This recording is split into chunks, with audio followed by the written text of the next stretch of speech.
background is in PR. I did PR for over a decade in consumer tech PR, celebrity TV. Grace has a profile, so the media stand up and listen when she says something. So what we want to do is to be able to say, we could do a series of pop-up shops, we can do a blog, talking about these new up-and-coming brands. You know, there are more entrepreneurs than ever these days. People are actually we're being encouraged to be entrepreneurial. The British government are actually supporting entrepreneurs.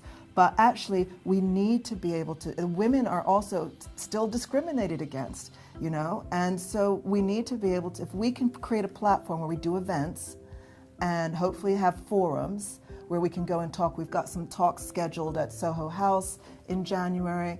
I'm linking up with dealers in America to do some events over there.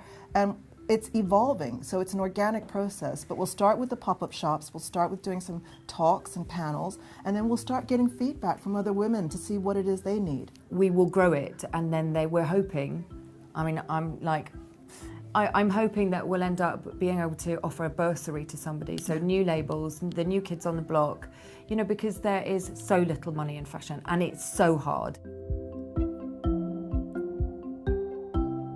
Yeah, without a doubt. I don't think we're not doing this as a joke or as a bandwagon. You know, I've done my time in the fashion industry. I've seen all the ins and outs of it, and my driving force these days is to make sure that this is my way of cleaning up the fashion industry, of saying some of those things are not okay with me. I love fashion, I love what it can do for people, but production, fast fashion, the way that we are I call it foie gras. I felt like I was a goose being fashion rammed down my throat, and I feel that to be able to live with myself, I have a responsibility, if I want to carry on in this industry, to be actually, I don't think this is okay, and this is what I'm going to do about it. Yeah. I feel strongly that this fast fashion that's out there, that talk about trends, in my world, a trend lasted way more than a year. It lasted several years. Now, trends will be lucky if it lasts a week, if that. What is a trend? It's lost its definition. And that's because we have this unethical fast fashion, and it makes no sense whatsoever. On the panel of the Observer Ethical Awards, I'm sitting there I feel completely out of my comfort zone. You know, I feel like the clown, basically. But I said something, and I was being provocative, and I said it on purpose, and a lot of people frowned, a lot of people laughed. We were presented with, you know, a hand-beaten gold, ethical gold wedding band.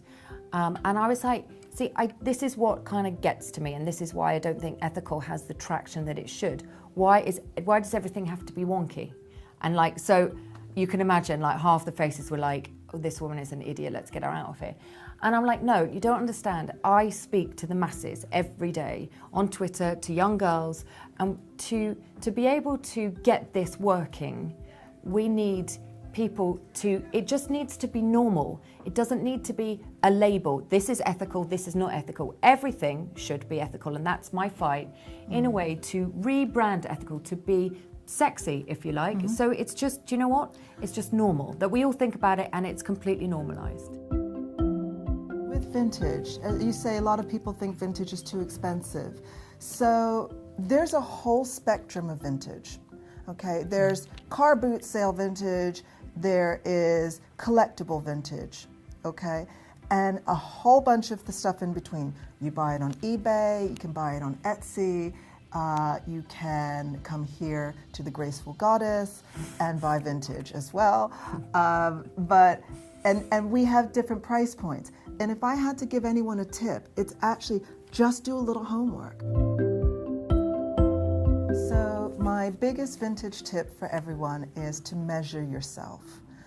Get the tape measure out, measure your bust across the front, measure your shoulders from tip to tip, measure your arm length, your waist, your hips, which goes across the crotch, and know those measurements. Because when you buy vintage, especially online, 9 times out of 10, a vintage dealer will give you exact measurements of the garment. Sizing goes out of the window. And sizing today is all vanity sizes anyway, as we know.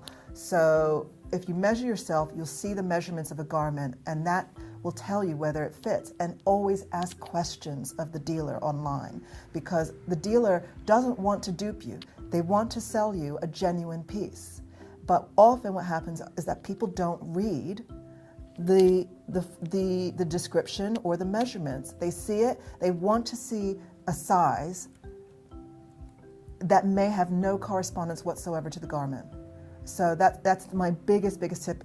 Tip 1, measure yourself. Tip 2, read the description and the measurements fully before you buy, and ask questions. If something is too big for you, you can always have it fitted. My body, it's only been 60 years since we've been buying dresses that are numbers. Our bodies, we used to have clothes made for our bodies to make our bodies look better. Now we have to have non-bodies to fit in garments that don't have any structure to them, that have like 4 seams and the zip and that's it. Whereas older garments, they actually have work in them. But you can remember, just get somebody, if you think it's too big, pull it in at the back.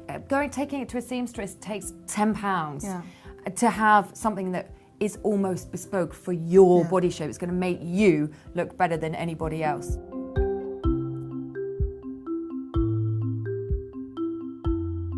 I have to say, I hate the term pre-loved.